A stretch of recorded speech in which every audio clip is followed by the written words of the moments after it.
Hürmetli vatandaşım, leksiyemizi davamlaştırıyoruz. Endeki leksiye.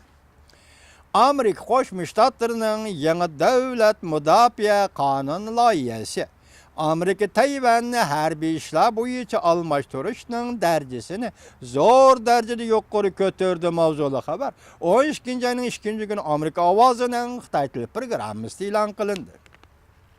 Xabar mundaq boshlandi. Amerika Qo'shma Shtatlari Davlat Majlisi yangi bir yilda davlat mudofaa hamchot loyihasi o'ttirg'i qo'ydi. Loyihada Amerika Tayvan harbiy taraf amaldorlarining harbiy amaldorlarining Tayvan taraf harbiy amaldorlarining o'zaro aloqalashishini loyihaga kirgizdi. Agar bu qonun loyiha ma'qullangan bo'lsa, Amerika davlat mudofaa amaldorlarining Tayvanni ziyorat qilishining darajasi yuqori ko'tarildi. Agar bu qonun loyiha ma'qullangan bo'lsa, Amerika harbiy amaldorlarining, navbatdagi harbiy amaldorlarining Tayvanni ziyorat qilishining darajasi yuqori ko'tarildi. Davlat Majlisi ikki palata a'zolari, Kengash palata, Avam palata a'zolari 11-29-kuni 2017-yillik davlat mudofaa hamchot to'g'risida maslahatlashib, balki eng oxirgi nusxa hisoblangan yig'inning dokladini e'lon qildi. Yuqori darajalik Amerika generallari va Tayvanning nufuzli generallari bilan va o'zaro davlat mudofaa amaldorlarining aloqalashi qonun loyihasiga mazmun sifatida kirgizildi.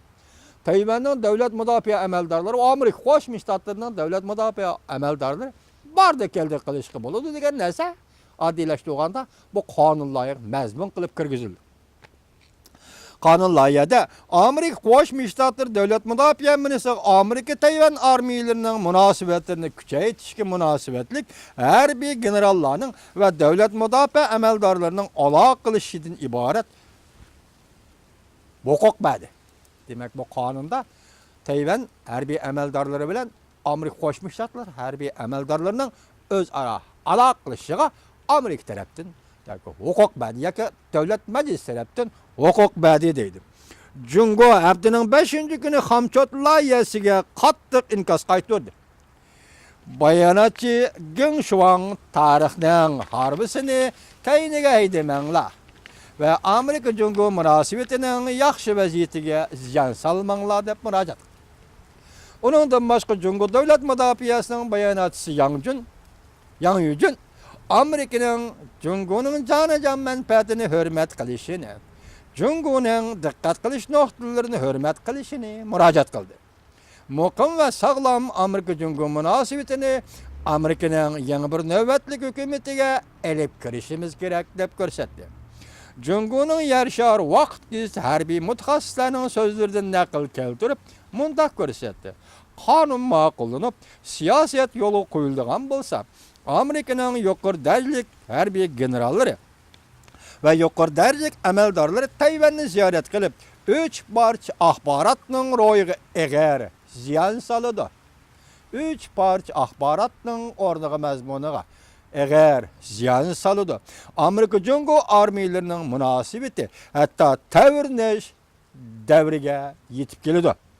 Yana bir mutaxassis mundaq ko'rsatdi. Bu ish Amerika Tayvan o'rtasida g'ayri aloqador taraf amaldorlarining munosabatini amaliyotdagi munosabat darajasiga ko'tardi. Bundaq deganda, Pinesiga chiqqan harbiy generallar, Pinesiga chiqqan Amerikaning davlat arboblari, ularning Tayvanga berib kelishi bu g'ayri bir ahvol, ya'ni g'ayri bir munosabatga aloqadagi bir ish.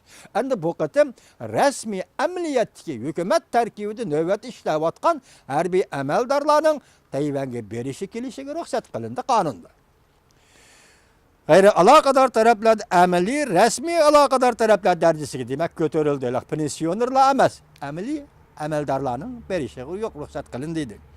Tayvan haftaning 4-kuni buning uchun Amerika Davlat Majlisiga rahmat aytdi. Avam palatasi juma kuni bu qonun loyihasini ovozga qo'ydi. Kengash palatasi kelar hafta bilat tashlaydi. Bu qonun loyihaning ma'qullanishi va ma'qullanishdan o'tishi faraz qilinmoqda. Hürmetli vatandaşım, demek Devlet Meclisi biz ötkende sizler sözgellik şeylerimiz esinglarda badu. Amerika'nın yuqori darajalik, hatta prezident darajalik amaldorlarining Tayvanni ziyorat qilishini, Tayvanning prezident darajalik amaldorlarining Amerika ziyorat qilishini to'g'risida biz sizlarga bir leksiya so'zlagan. Esinglarda bormi Turan efendi? Endi bugun mani qo'shib qo'yinglar shuningga. Bu qonun loyihasida Amerika Davlat Majlisi nima deydi? Amerika harbiy amaldorlari bilan Tayvan harbiy amaldorlari, davlat mudofaa ministrlari darajalik amaldorlarning o'zaro ziyorat qilishiga bu qonun loyiha ruxsat qilib o'tadi. Turani efendi, diqqat.